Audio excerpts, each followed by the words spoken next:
feel lost like a speck in a pile out of sight. And though I try with all might, I just don't feel that strong. As we walk through a field trekking on snowy dirt, my eyes start to hurt trying to see a smile. And we talk about fears making our story short. You are scared to get shot, your bravery goes for miles. And there's more miles to go as we walk the train tracks. I think we lost the rain back in the woods we just hiked. And the store signs can glow as you walk sidewalk cracks. I think we lost the town back trading street lamps for kites. Hey everybody, welcome to Nursery. In various forms, my band Third Class will be performing in Ohio. May 22nd, Stone Tavern, Kent, Ohio. May 23rd, Susie's Dogs and Drafts, Youngstown, Ohio. June 5th, Christopher's Downtown, Youngstown, Ohio. June 6th, again, Stone Tavern, Kent, Ohio. June 26th, The Robbins Project in Warren, Ohio. June 27th, Deletto Winery, Canfield, Ohio. July 25th, Cedars Lounge, Youngstown, Ohio. Check out thirdclass.net for the music, check out bullskit.com for the comedy, and listen to Nursery for all the rest. Thanks.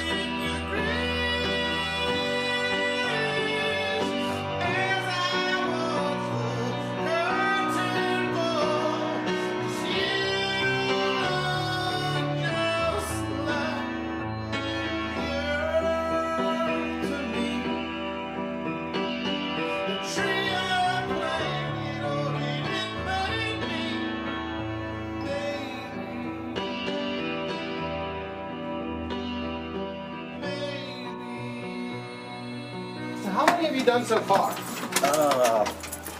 Probably coming up on 10. What?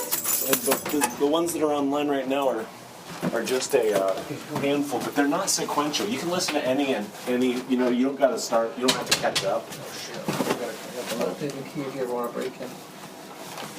You don't have to catch up or anything. They're just all kind of like... I listened to the Icarus Flu one. Oh, nice. I listened to that one. That's at cool. The gym. And that was fun. one's just like all about you and me. Yeah, I wasn't expecting that shit. Yeah, man. Hey, how's it going? Oh, look. Hey, and by the way... Did I undo him, or did he undo himself? How'd that happen, dude? Come on, you want a treat? By the way, Katie, and if you definitely don't have to do it tonight, but I want to get a 40 minutes with you separate from college so I can like play, if you don't mind me playing Kid 08 music too. Yeah. So whatever you're feeling, but I'm going to play Zoo stuff here and when I edit this, and I'd like to, as long as you guys are cool with it, like... I should show you some I'd love to get some K-8. Yeah. I'd love to get some K-8 in there because it'd be really good podcast music in between. You know, like... I've been playing too much like indie rock. I need some electronic. You know what I mean? Like that shit's dope, man. That K-8. That stuff's good for like transitional music too. You know, I could use some of your pieces of the intro with your stuff that you have doing. Where should we chill? Should we be in here? Should we be in there so I can show The smaller the room, the better for the way it will sound, I guess. So it might be less echoey here, yeah. Take this down. Oh. This thing on. We'll just steal this thing and put it right. Yeah. I was actually going like, how can we do this? But I don't know. Nah, you're fine. You know what we could do? Yeah. No, that's. I was gonna say we could literally get out like 2 mics and just record it in the Logic. No. Let's not make this. Are you sure? Did you give Henry a treat? I did. The point of it is that it Put it on the bed. stays super Put it on the bed. basic. Yeah, Good don't idea. worry about that. Maybe someday I'll end up buying 2 good mics, but for now, no. Let's just. We totally could. I know. Like, we have, I know, like- but you'll spoil me, and then I'll have to do it. Yeah, and they'll be like, how come the Khaled one sounds so good? The Khaled one has good quality, and everything Be like, else it sounds was in like. his rider. He insisted. Yeah. He was like a dick about it. If I do that, then then the next episode will come on. It'll just be my phone again. They'll be like, jeez. They're like, oh shit. Then if Here, they- what should we give? Should we give Lee a green comfy ass chair? 3D record. You made it already. Did you hear about it? Yeah. This is not it, but you can use this But this is the idea. I can show you the artwork, Yeah. and you can test it with this. This is the You idea. can talk But about yeah, how we got. sweet it looks. I was gonna say I've told like friends, but I haven't told anybody. We could talk about it on the show. The 3D record. Yeah, and I can show you the artwork. Because that's what you're planning to do, right? Yeah, that's awesome. I actually just talked to the mastering guy, to Adam Booz today. Nice. Remember? Do you use him, that guy? Yes, you told me to, and he's awesome. He's awesome. Thank you. What do you Come want? close. You want me Come to over just here. Want me to just face you? Are you hungry? What do you want? No, You no, want drinks? you're fine.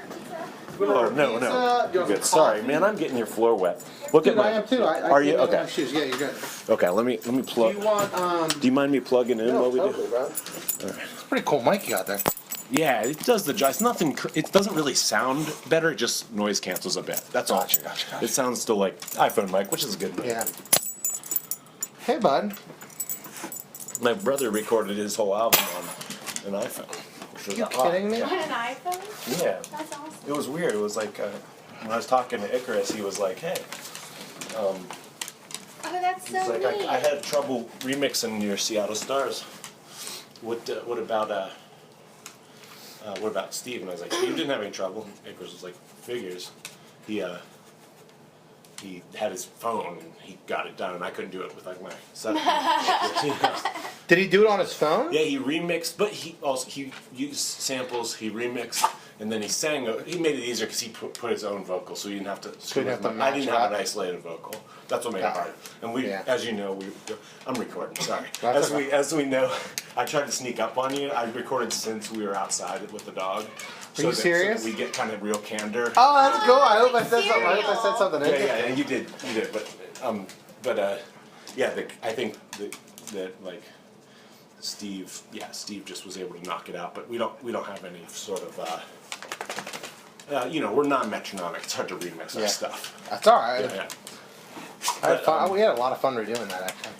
Oh God, it was awesome. Jack was in love with Really? the new one. Oh my God, yeah. That makes me so happy because I feel like Jack's like the hardest to please. He was. You know what I mean? Yeah. Jack, because Jack's like, you guys are all such amazing musicians, but like, Jack's like the more like pulled Yeah. back one. That's how like, he was, if man. you tell me something's good, I go, I think he likes it, but like Lee's really nice. So I Yeah, don't yeah. know if he's like, or Pepe's really nice. Jack can be a dick if he wants to be Yeah. a dick, but he was nice to me. Yep. Oh my God, I love you, Jack. Yeah. It's like, yeah. Yep, and that's true. I'm not going to say anything to disparage anybody else who was on the compilation because we Yeah. all, at the end of the day, liked all of them. But Jack So was did the I. one who was like, what's this? Who's this? What's that? And when he heard yours, he was like, that is the best one. That's how he was, and it wasn't because he didn't like the other, but he didn't need warming up at all with you, and it was awesome. Good. But okay, so what I usually so just to give you an idea, you listened already, I listened, but you yeah. don't have to be sequential. All it is, it's not about me doing like I'm gonna now give other people a platform and I'm gonna host their music. It's not. It's just about Yeah. like learning about that. There's people like us here Gotcha. in Ohio. All Like right. how are these people here in Ohio? They're here though. So so it's obviously an easy extension if you happen to know my work. To jump off from there, then Yeah. that's the easiest way. If people happen to have listened to Third Class or watched a bull skit, then this podcast will make sense. Yeah. But if they're coming reverse and they're starting at the podcast to then Third Class, Bull Skit, The Zoo, Icarus, Flu, all these other bands that branch Yes. out and have that mindset, what would you tell them about Ohio? Why they? You don't have to sell them Ohio, but tell Yeah. them why you subscribe to being here. You know what I mean? Wow. With all that Yeah. in mind. No, it's okay. There's good and there's bad, and I've moved away and come back and moved away and come back, and I'm always moved away and come back. The reason it's awesome is because, and I mean this honestly, it's isolated in a good way. Like you probably heard me say this before. Like when we go to New York or something like that, everyone would be like, "Oh my God, you're so unique" or whatever. Because all the bands in New York, when we'd play at these like shows, they were all on to like whatever the next new thing was. They were trying to do it. Mm-hmm. So when I was younger, it was like we'd go and we'd play with 10 bands, and they all looked and sounded like the Strokes, and we were like the Yeah. weirdos. And then like a little bit later, it was like, okay, now they're all electro clash bands, and the same dudes are wearing different jackets, and everyone's like, "Oh, you're so unique." But in Youngstown, everyone's like, "Ugh, like the zoo's like so poppy, man, and they're so mainstream or whatever. Because here we're not really doing. We're being inspired by the other artists in town, not necessarily whatever is supposedly cool on XMU or whatever. You know what I mean? Like, Yeah. Like at least I feel like, you know, and obviously times change. There's different stuff going on different times in the history of our Youngstown arts group or whatever. Mm-hmm. But I feel like I genuinely can say like I've been just as inspired by people I know and people I don't know in Youngstown making music as I am as like by the Stones or whatever. Yeah. Like you guys will put something out, we'd be like, dude, that's awesome. Holy shit, they just upped the game. You know what I mean? Yeah, like, yeah. Or whatever. We treat it like we're out. actually like in a scene of people. Yeah, and that's a good point that you say. Is that it like bad that he's like making all this noise? No, but, There's a dog. I'm making a lot more Okay, noise. good. And if you hear like huffing and puffing, it's not weird. It's the dog making noise. No, but Yeah. But so yeah, the Zoo album comes out. If lots of bands that aren't around anymore, if their album, like a Lady Fantastic album would come out, or Love Circuit demo would come out, or Love Circuit felt pin or something, and whatever. I don't need. I'm trying to keep it somewhat general, but I trust that the candor in this, even if we get into specifics, start being like, you remember Joe so and so from back in nothing. I don't care if people know or not. I think that it's from in my opinion, listening to songs about like people that I've never heard of, I listen to the song anyways. Yeah. So you can feel free to go as deep as you want into one kind of spot in Youngstown. Because anytime this is just me. I know that's not everybody, but it's like a book. I think if you're gonna get deep, just get in it. Just like, do it. Yeah. So, but anyways, when you said that, like, yeah. So you're doing stuff in reaction to other Ohio people. Take it out of town. Specifically larger cities, they'll be like, I've not quite heard that before. That's nice. That's good. And like, so, but the fact that you respect so many people in Ohio doing music, why don't you go to the New York people and see what they're doing, and try to up from them? Is it because they're really doing something that's like a trend, like you say? It's one of the, I don't want to sound like pretentious, but you know, like authenticness. Like I feel like when you're not making music out of a reaction to something, you know, if you go into it trying to make music because this is the kind of music you want to make, because you think it's going to sell, or because it's hot, I feel like you're already 2 weeks behind.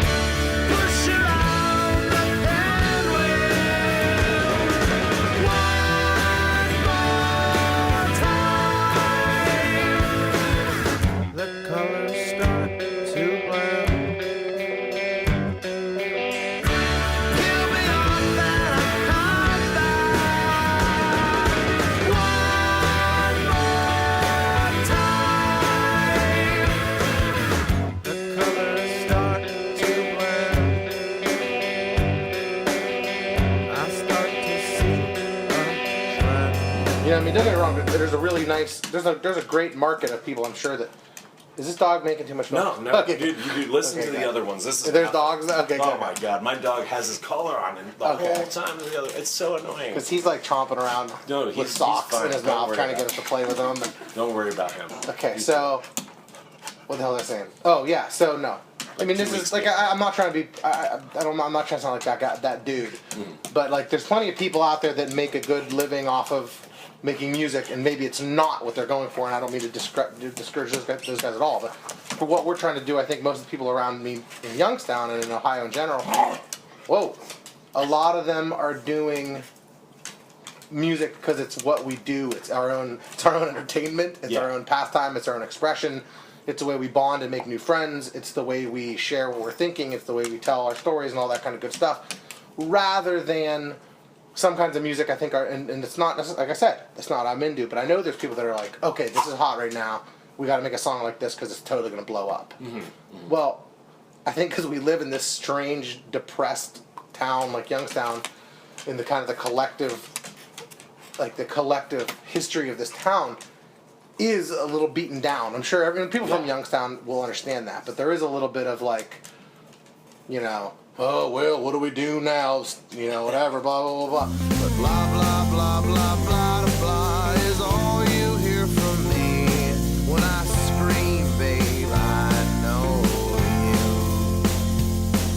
On the inside, you know. On the inside, you know.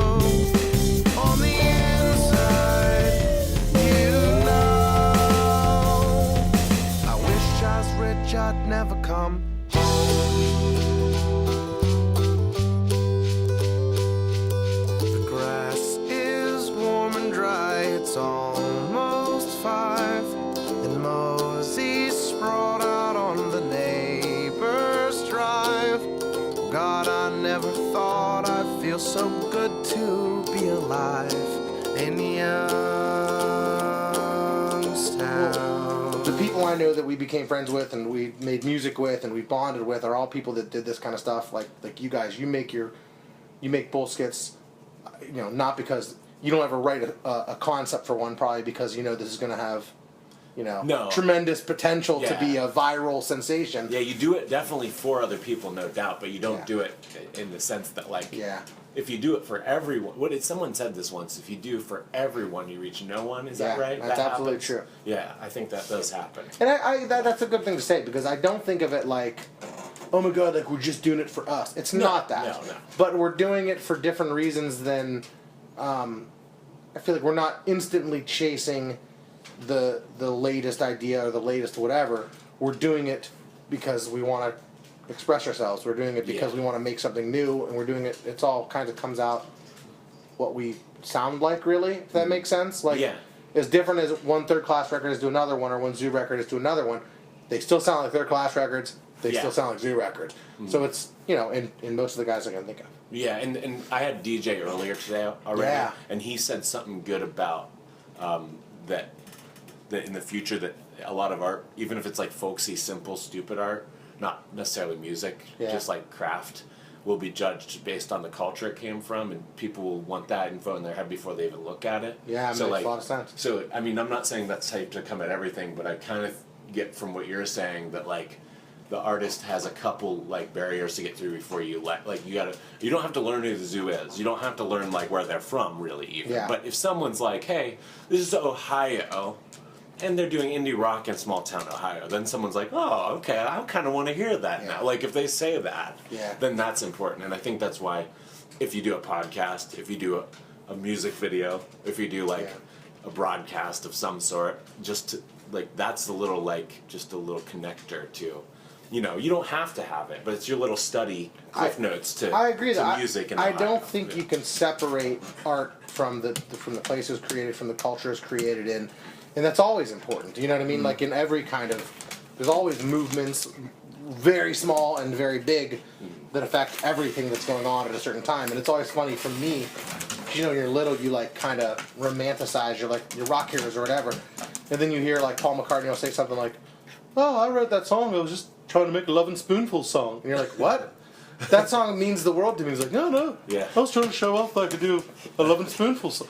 And it's like, wait, really? And you realize he was just kicking out some fucking stuff. But so that was the world he was inspired by. That's what he was listening to. That's what he was into. And that came out in his music the same way.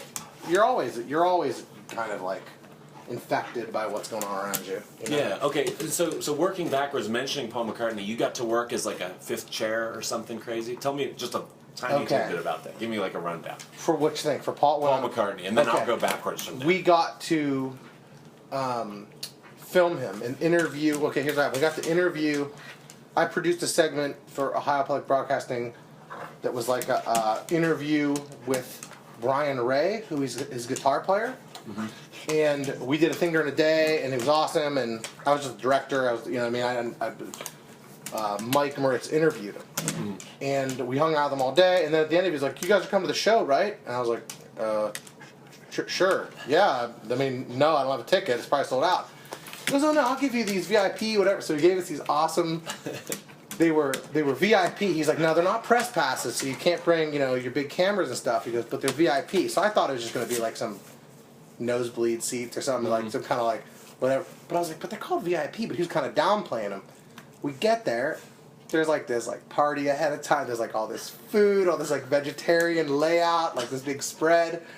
And Ingrid Newkirk, who's the founder of PETA, she's very controversial figure. I thought she was awesome, and I think PETA's pretty cool. Yeah. But a lot of people are like, she's an eco-terrorist. Or if you look her up, there's all kinds of interesting stuff about her.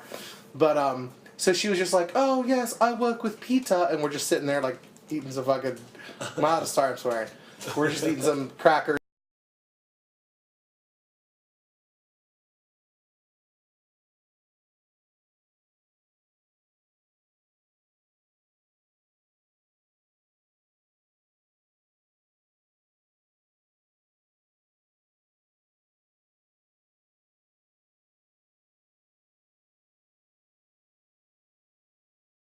So then we got to hang out, and we were filming backstage, and we got to see them like come out, like Paul. We got to walk behind them like as they walked towards the stage, and we were like inside the stadium doing all this stuff. It was really cool because we got to like walk out behind him, and it was like the closest I'll ever get to being in front of 750,000 people. Right the hell, like it was like Redskins Stadium full of people in DC, and so we're walking out behind them, and like the doors open, and it's like them 6 feet, us.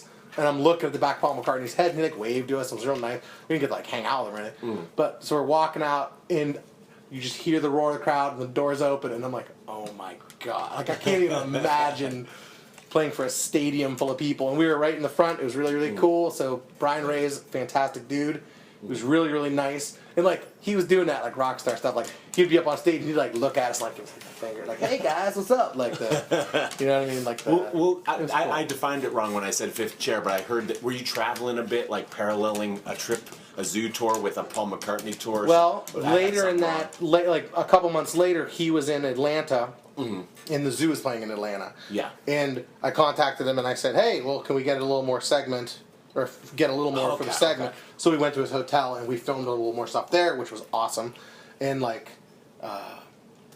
the drummer, who's amazing, Ava Gorel Jr. came out, and Wicks, the keyboard player, like came and hung out in the room. Like it was just really, really cool. Okay, so that's so we where it kind of that's yes, that summer we were in the same cities as they were in very often, but it wasn't like you were like waiting to play back up. Yeah, no.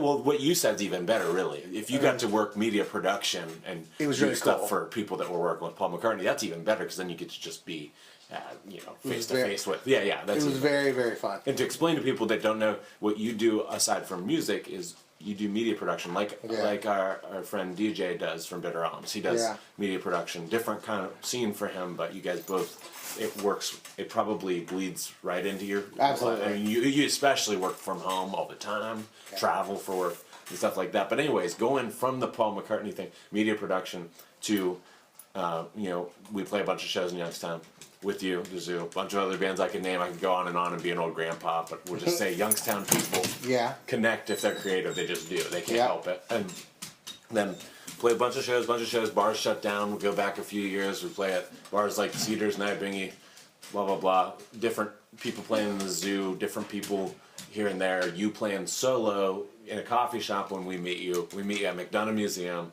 And before that, we're both playing kind of house shows type things and stuff. And so just to give people an idea, we're coming from small town, people saying, you shouldn't play music, and kind of calling. I'm going to go as far as to say people just basically had disdain for the idea of music as a hobby, not even a career. Disdain, basically kind of a homophobia of artistic men in Ohio. And I'm not saying anyone had it rough. I'm just saying, I think we saw all this. And then we saw people's parents tell them, you can't do this. And we saw this and that and the other. And so we came up, found each other with a lot of other people in between. And you were like, hey, come play a show at a venue. And I was like, what are you talking about? We played for Mom yesterday. That was our show, and we're done. And you were like, why don't you play at this coffee shop with me and play at this bar with me? And we'd be like, you come to East Palestine and play at this place with a ram's head on the wall, and you can come play. And you played with Paul McCartney. So I always said I would play in a garbage can if their class asked to play. I would play anywhere because I like hanging out with you guys. I like making music with you. And we played some horrible shows, and they were just as fun as the coolest shows we played. We basically played places love like those American Legion. I love those American Legion shows and the East Palestine, the Negley Fishing Game Club and the gazebo. I love the East Palestine gazebo. We've been definitely on fun. two extremes of a local show. We've done basically seriously just parking lots for Relay for Life type things. That people were like, who are you? Why are you not doing an Elvis cover? And then we played pretty packed large bars together where hundreds of people were there too. And so Henry, no growl. I mean, we could go on and on about music without. But no, I think that I will say that I feel like when we were all younger, none of us could even get a show at a place like Cedars that was the coolest rock bar in the world to us. But that was kind of the idea behind those early Nouveau Rock shows and behind all those things was maybe we can only bring a couple people alone, But if we get all these bands that are doing something cool together, we can all fill the place. And that was Exactly. always kind of the intentions for me, was like, and I feel like everyone who was involved in the beginning was like, okay, Yeah. if we have 8 bands on the bill, we can fill this place. Yes. Which is the same thing a lot of rock and roll like kids have done for a long time. Where you only bring 30 people, you only bring 30 people, you only bring 30 people. Together we bring 100. You know what I mean? Like, it's just kind of how it works. And it's a really good strategy, and it's a weird thing because places like small bars in Youngstown, like Cedars, that were actually nice people, they just have so much to do with it. I remember going into Cedars and booking a show just kind of shy of when I started actually connecting with you, and it was like really weird that it wasn't you that got me into Cedars, because we basically got in together, but it was like separate. But it was like, because I have to say, and I think this probably was your experience too, that Cedars was just so cool that they'd listen to the CD and be like, yes, I like it, come play. And that was it. Like, they were so, I mean, also it was a different time. It was a time where, like, they could probably just survive and, like, be like, you guys are neat to the one guy in the kitchen that heard you, come and play. Yeah. And like, but you need those venues, and I don't understand how that equation's supposed to work in like the real world.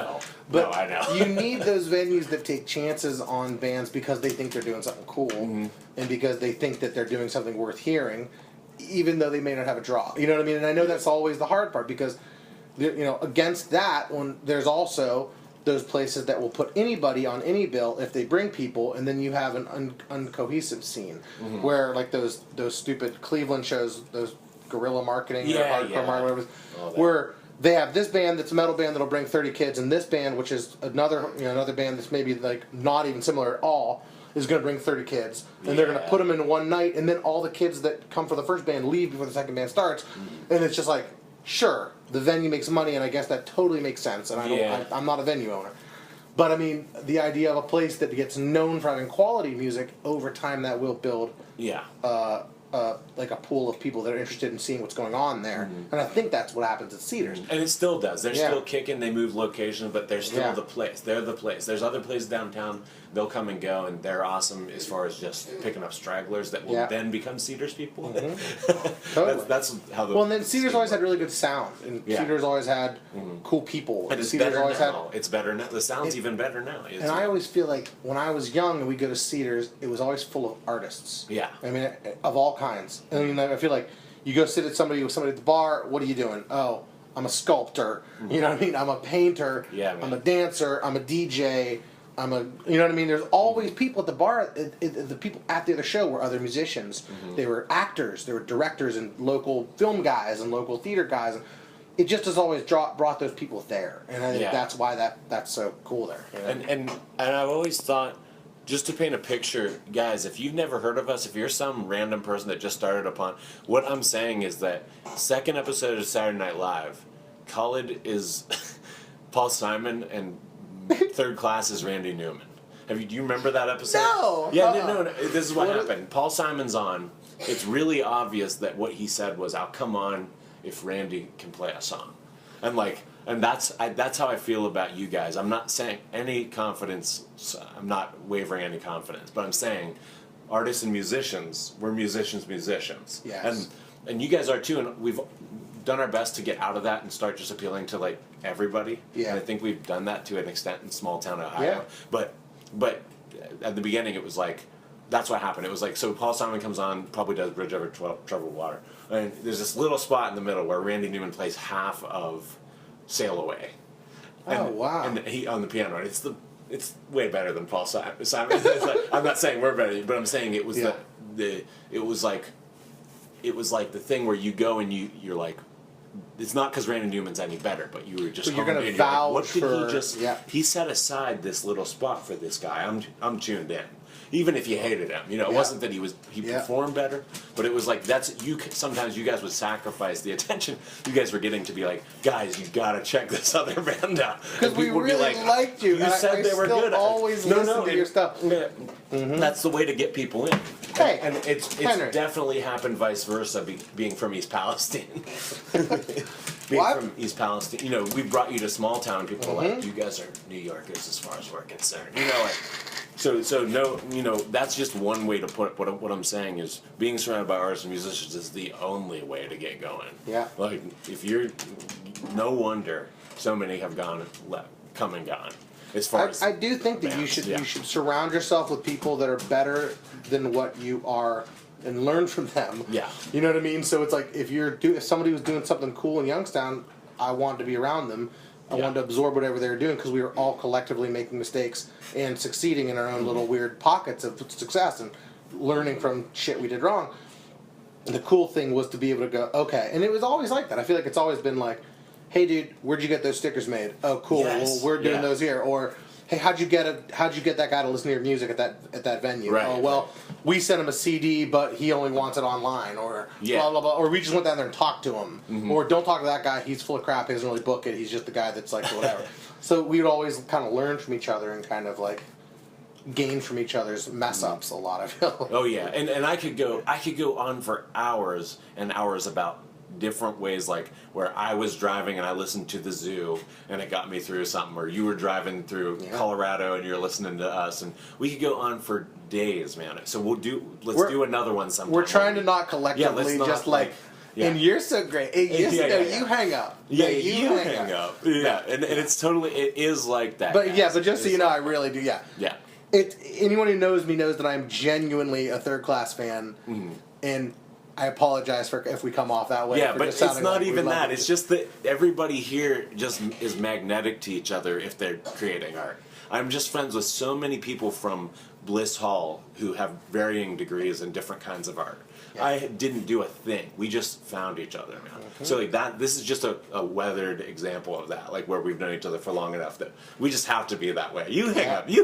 But dude, the minute I meet someone who's doing visual art, someone who's doing like technical music down the total other side of what you and me do, who's doing like cover songs in an orchestra, they're just my friend, man. Yeah. And Pepe pointed this out. This has everything to do with when you go to New York and you meet people too. Not the trend thing, but just that you made so many friends. I think Edwina, who I had on the podcast, she saw Pepe and she was like, Pepe, you and me have 200 friends in common. And Pepe was like, Lee and I have 600 friends in common on Facebook. And he was like, and we've met almost all of them. Mm-hmm. And she was like, really? And he's like, yeah. And I was like, you're right, man. Oh my God. And that has everything to do with you. And like everybody we know, it has everything to do with it. It's a circle of friends. Yeah. It's insane. Some people say, you can't have a ton of friends, you gotta have 3 good friends. But it's not, it's just more a survival art thing. Can you help me out tonight? I've been looking to know me better. One better time than right now. Tonight.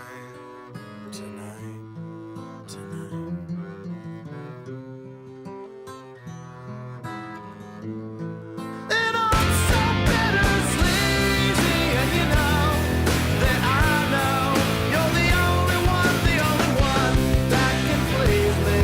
And you know that I'm no better sleazy, and you know that I know you're the only one that can please me.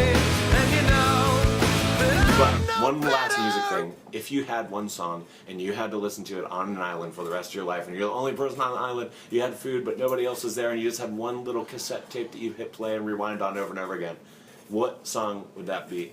It better be a third class. I'm just kidding. I'm just kidding. But tell me what you would survive on. You got to pick something that you're not going to hate after years. Wow. And your problems are big because you're on an island by yourself. So this got to get you through. That's really tough. Not to put the pressure on. At first, I was going to say something Paul Simon, just because we were talking about him and I love him so much. He is awesome, yeah. And screw Randy Newman. I'm just joking. Yeah, he carried Randy. He carried him, man. No. Is this a big metaphor? Are you trying to tell me something? No, I didn't mean like that I'm at just all. kidding. I didn't mean I'm like just that. kidding. No. Oh, God. Randy sucks. I mean, one that comes to mind, and probably because it just came on the other day, is Peter Gabriel's Sledgehammer.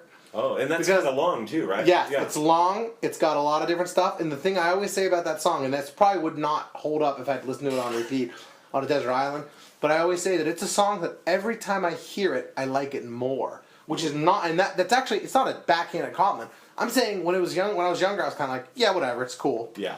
And then like I got a little older and I started to understand more, and I started going, this is so sweet. And now I still listen to it and I just go, it's not complicated at all. It's a beautiful sentiment. Like, and it sounds profound to me after a while. That, you know what I mean? Like that idea that he's your sledgehammer, man. It's gonna help you break away whatever you need broke away. That's what I mean. I look into the song way too much because I've listened to it over and over. That might be a good choice then. You know? If it's something that you're continually warming up to, that's way better than something you liked when you first heard it. And then, because sometimes those songs they lose their luster, and that's okay. I always talk about like there's songs that are like first hear, first likes. And sometimes we like try to start out sets with like first hear, first likes. Or start out records with first hear, first likes. Yeah. And then there's like the track 6, 7s that like they become your favorites over time. They do, yeah. And those are sometimes more important to you in the long run than the ones you originally were like, you know what I mean. There's always a gateway slow warm songs. up to Randy Newman is better than a quick like of Paul Simon. Yes, exactly. Randy Newman will prevail over time. No, he won't. Yeah. He just does soundtracks and stuff and gets by. But still, no, but yeah, I like that choice. Okay, then let's just get off music. I know people, you're rolling your eyes. I know we could go on forever. If you're not a musician, if you're listening and you're like, well, you stop. So I'm talking to you, Ellen. But but tell me this then. What do you see yourself as religiously? What would you define yourself as far as religion goes? You're catching me at a crazy time, man. I have a religious studies minor in school because I was really into it, and I just ended up with one because I took a bunch of classes. Okay. I was born into a family with a father who's Muslim and a mother who was everything in the world. Like she was raised like Presbyterian, and I think when I was young she was like Unitarian, and now she's probably, I don't even know if she'd say anything, but what she'd say, but she's probably more of a Buddhist.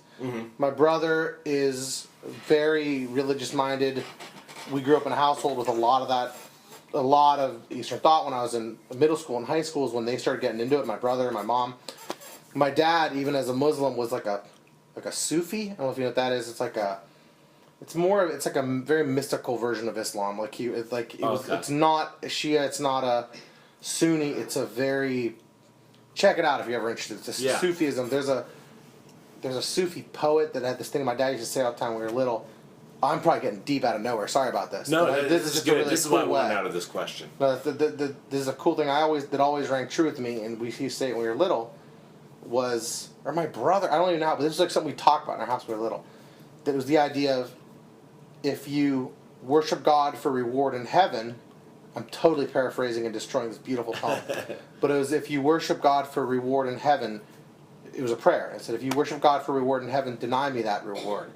If I worship you for fear of punishment, punish me, do not blah blah blah. But if I worship you and enjoy you for the beauty that you are, deny me nothing. It's kind of the idea, because it's about intentions, if that makes any sense. Like I've never really felt comfortable with the idea of like, oh my God, I'm afraid I'm going to burn in hell, so I'm not going to hurt. Just don't hurt people. Because it's horrible to be mean to people. And then there's like I'm going to get all my riches in heaven. That's always been very selfish to me anyway. You know what I mean? Like that doesn't seem like you're doing anything for the right reason. Now that being said, you're catching me at a very strange part in my life, because I feel like lately I'm so like, I don't want to be associated with anything religious, because all this stuff in religion is doing such horrible things. It's like, you know what I'm saying? I have friends that are deeply religious, and some of them are like deeply religious and deeply conservative Christians that are sweet people that do wonderful things, and they make the world a better place every single day. Yeah. But if when you see all the stupid headlines that are somebody doing something in the name of Jesus or in the name of Christianity that's like so horrible, you know what I mean? It's just so filled with the opposite of religion or the opposite of spirituality. It makes it harder for that guy to say, oh yeah, well, I don't think that, gay people should die. I don't think that, I'm not going to judge women off of every decision they make. I'm not going to put my, They have to defend themselves, you know what I mean? So, and then the same thing obviously with Islam. It's so hard nowadays with the face of Islam being these horrible, horrible people. It's like, I just feel like it's so much easier to just wash my hands of it and just be more of a Taoist or something that's just like, I'm just going to enjoy the beauty of this universe, and that sounds like a hippie, but really, I'm going to try to treat the people I love with love. And I fly, I fly, I fly, and I fly to get away from your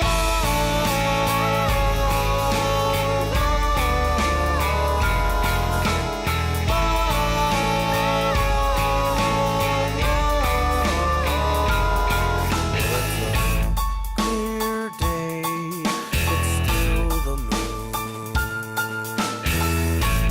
peeks on through the midday blue. I turn my back, life again, if only to be closer to you. Fly and I fly and I fly away. And I fly and I fly and I fly and I fly to get away from your love. I'm going to try and do the right thing. I'm going to try and help people. And putting a name on it or putting a label on it, just it has so much icky baggage that at the moment, and it's actually, I've been like writing about it and stuff lately. I feel like it's like it's kind of a burden I'm kind of dealing with right now, where it's like, it's not that I don't, you know, it's not like I hate religion or anything like that. It's just, it's like, whoa, it's really messed up right now. I kind of got to step away and I'm just going to live a good life because, you know what I mean. When someone says they're a Buddhist, you make assumptions about them. If somebody says, oh, I'm this and that, if they say, you know what I mean, you automatically jump to a conclusion because, it's always been like that, but because of the state of the world specifically now, it feels like that to me. I get so creeped out by the things that are being done in the names of religions that I kind of just step away and want nothing to do with it. Okay. Does that make any sense? Yeah. Well, you sound like you've gone through a lot of changes, but I can tell you that from years ago, it sounds like you've always been dealing a little bit with just this, not real guilt, but always having to explain yourself and not participating. No, totally. And I do remember a nice little clever thing that you said. I'm paraphrasing from a secondhand story from something else, but like our friend Stephen Andrew asked you if you'd like to attend church with him, and you were like, my body is a temple. And so I'm already there. And I don't think you said it that simple. No, but I think that's how I remembered. He was like, "You're all right, Colin." And like he was like, no, he might not have been that way, but you said that he kind of just nodded at you. And was like, "You're silly." That's well, fine. no, I do. I believe that. I wanted to buy a billboard. I was talking to friends of mine. But I wanted to raise money to get a billboard that said something along those lines. Like, that said, watching you, I saw that. God. Yeah, remember those old God billboards? I saw that. Well, because I didn't like that they were. I didn't like that whoever bought that billboard got to act like they spoke for God, and so I wanted to get money together and put a billboard up with friends, like anonymously, just for fun, and put it up that said, "Stop saying I said things I didn't say." God. Or say something like, hey, Katie Ann, do you mind if I make spicy eggs tonight? Call it God. Call it God. Yeah, exactly. Like the Michael Scott thing. Yeah. When he says that thing, or he quotes someone else and then says Michael Scott. And then what's his name? Or you're just like, hi, my name's Khaled. I bought this billboard. God. Yeah. But that idea always did kind of offend me, that it's like, stop it. Yeah. Like, and that's what I mean. People that I have so many friends that are so devout in so many different religions that are good people, and they make the world a better place. Dude, so I cannot discourage. I can't. I don't want to come down on their religions or seem like I'm making fun of them either. But it is something I am kind of defensive. Like I said, I grew up an Arab guy with a really Arab name, and I'm a little older than you too. So I mean, you got to think like even during like the first Persian Gulf War, I had to walk in and hear people say, "Oh, they should just bomb that whole place," and I remember going like, what? Like, my Aunt Munna lives over there. My uncle lives there. He's like an engineer and is apolitical and could care. What? Like, so it's always been kind of a sensitive area for me, but I do feel like I've always been fascinated with religion. I mean, if you go on my shelf over there, you look at all the books, they're all religious books. There's Judaism books, there's Hinduism books, there's everything, because it's fascinating to me.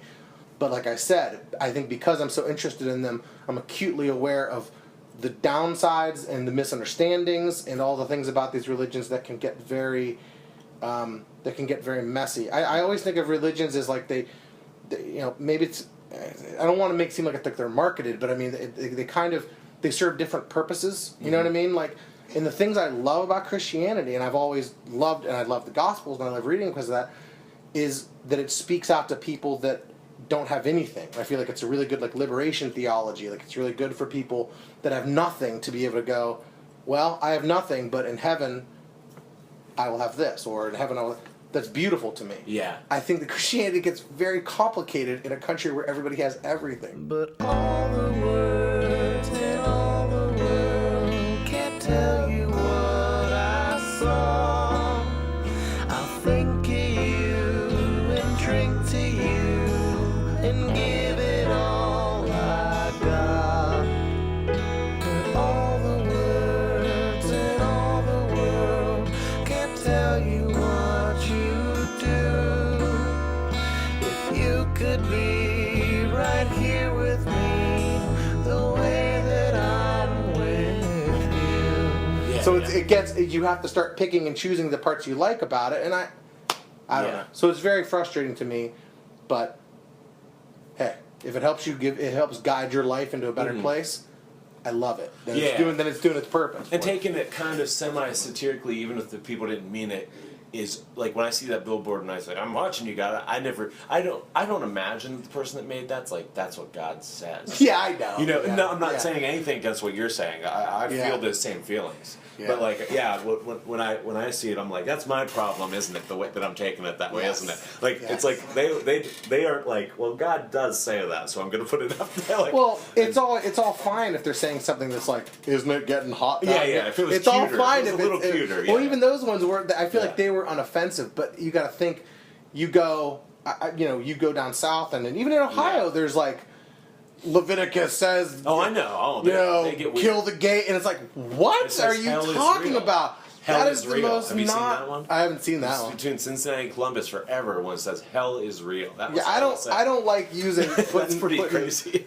I don't like when anybody uses any religion or anything as like a weapon against No, you're hurting right. people. You got a So point, that's right? the stuff Yeah. that I'm just kind of like, yeah, it's cute when you're like, blah blah blah. Yeah. You know, I don't know if that Yeah, makes yeah. any sense. No, it definitely does. So it sounds like your mom sounds like she was the religion's like knowing that you've told me she's a fan of poetry, and I Yeah. met her and she talks about poetry. Yeah, those totally. sound like poetic like religions to Yeah. be in too, to be like Unitarian or Buddhist or something Yeah. too. Like those do fit well because you can kind of take both of those with a grain of salt. I'm not. Yeah. I don't know if that's what she did, but I've always been big into like anything that's like agnostic, Unitarian, Buddhist, because Buddhists, like my friend DJ said, you could just take it without the spiritual side. You absolutely Yeah, can. yeah. And, I don't know much that's about actually it, the but beautiful yeah. stuff about And Buddhism. Taoism, yeah. Well, because even in the most even like in like Vajrayana Buddhism, which is like Tibetan Buddhism, and please forgive me if I'm misrepresenting it in any way. Please send your letters to Lee Boyle Yep. no, I'm sure. Yeah, please. Of millions at yahoo.com. yeah, that's still there. That's still there. So, no, but even the most specific stuff, like in the Tibetan Book of the Dead, there's all this stuff about, like, it tells you very specifically what you're going to see when you die. And so stuff like that, you're like, that's so dogmatic. Yeah. So it's not, though.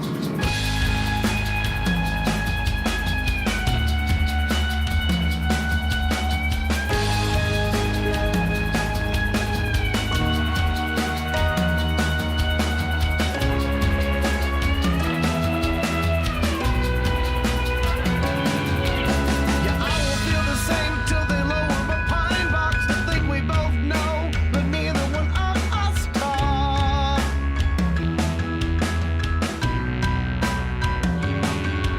And you will love me till they seal up your casket. To think that I would tell if only you would ask it. The first thing, it acknowledges that these symbols, like these big Yamantaka and these deities that look terrifying. The first, it says, do not be afraid, it's not real. It's like a manifestation, and you sometimes you use the symbol of that deity to kind of guide your religious thought or guide your intentions. So like green tar or white tar, they're almost symbolic entities that you can kind of like focus on to give it a visual.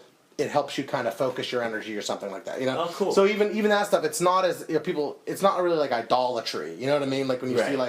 Like, and there's all kinds of, Hinduism is a huge religion, and there's all kinds of deities, and there's all kinds of Buddhist deities, and depending on where you're at in Japan or whatever, so there's all kinds of different stuff, so I don't mean to speak like an expert.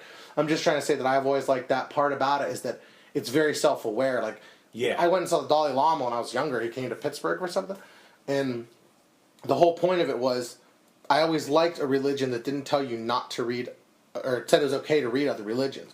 And Buddhism says, like, very clearly, like, if Christianity helps you become a better person and guides you to a better life, then be a Christian. And you know what I mean? Like, it's not gonna, it doesn't prohibit you from reading into other religions. Some religions don't like that. And that's how the First Unitarian Universalist Church of Youngstown is here. They're awesome, man. Yeah. The church looks old fashioned, and when you walk in, you're like, oh no. But then when they start talking, oh my God, they're open to everything, and they like donated to LGBT.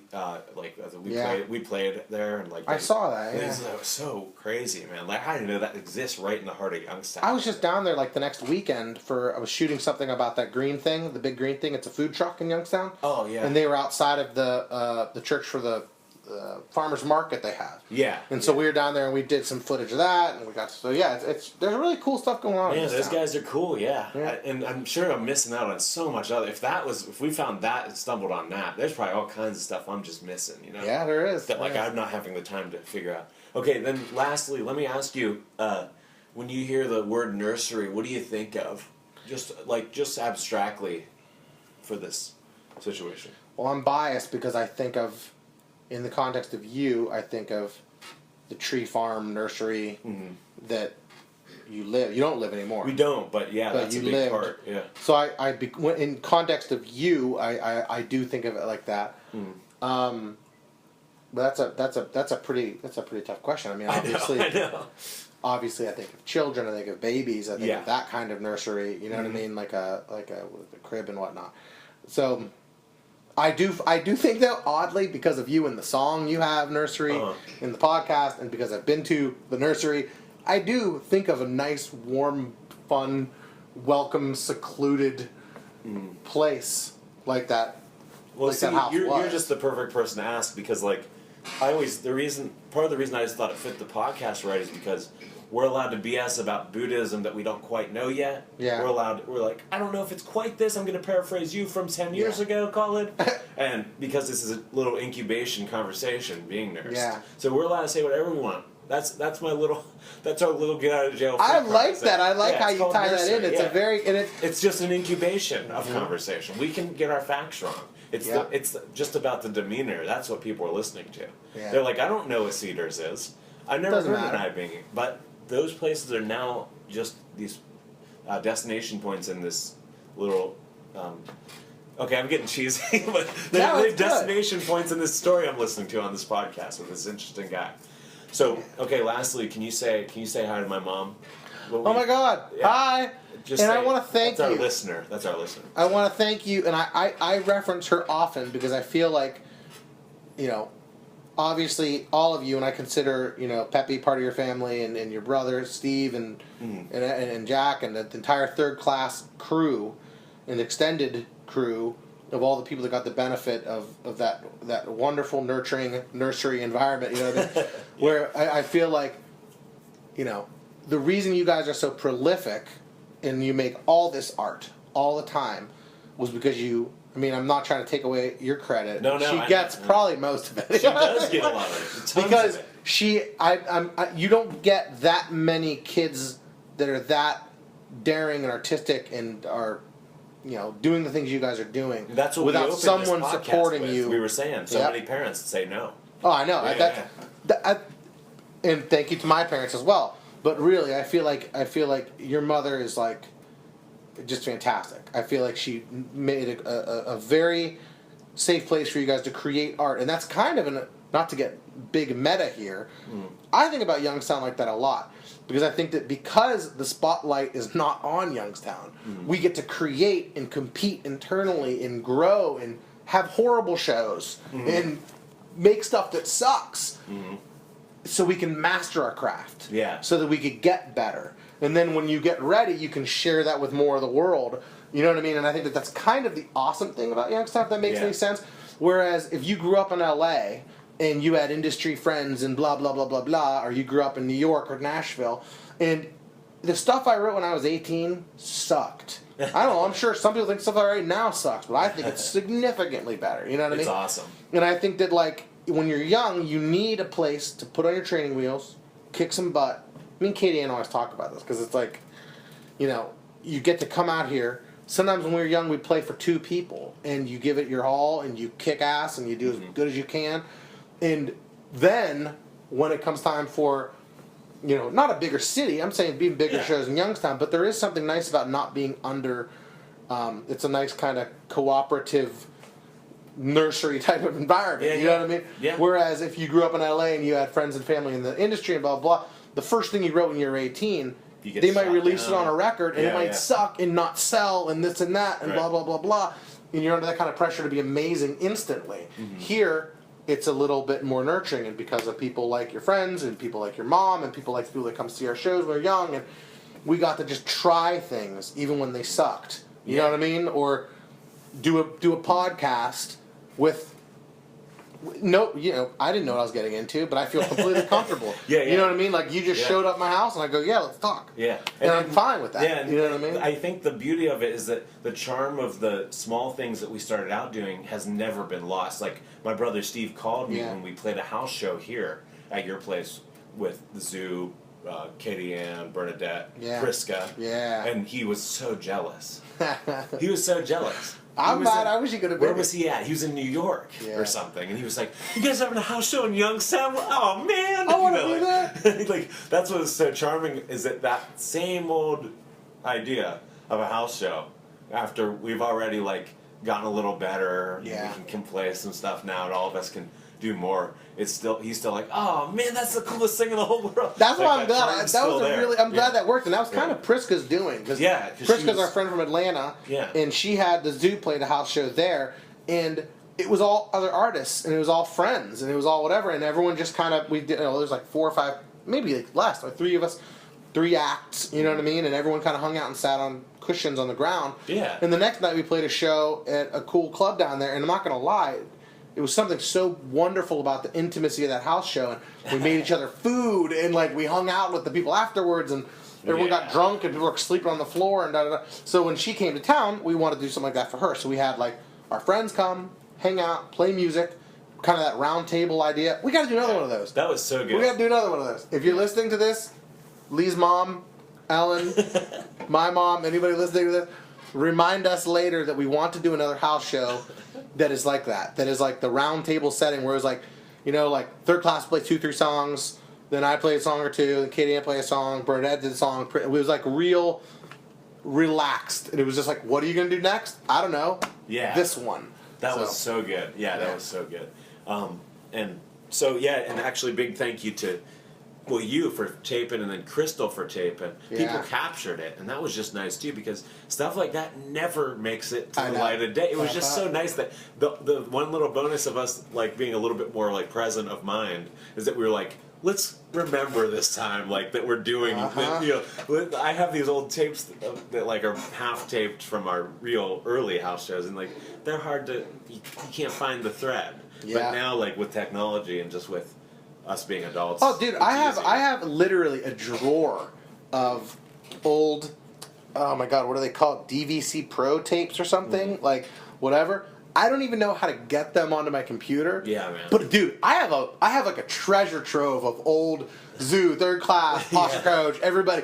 I have all these old shows on cassette that I have to figure out a way to transfer to my computer. This is my job. You think I know how? I do know how. I don't have an old camera anymore that has this. I got to go buy one. I'm gonna go on eBay and buy one. But yeah, so and I actually have a Mocha House show. Oh, nice. I mean, this is like 10. So it's a really long time ago. And it's I have it on a VHS converter thingy. It's like this weird old tape, and you put it into the VHS thing, and you play it. So I do have that, and maybe I'll put a song out from that. I look ridiculous. I have my crazy blonde hair and pierced tongue. It was 14 years ago, Oh, my God. Yeah. Oh, that's awesome, man. Okay, well, hey, thanks a lot, and Hey, Mom, look, we're on a podcast. Me and Khaled. We made it. We And made thank it. you again. You're fantastic. Yeah, thank you. All right, see you guys. Sweet. That's good, man.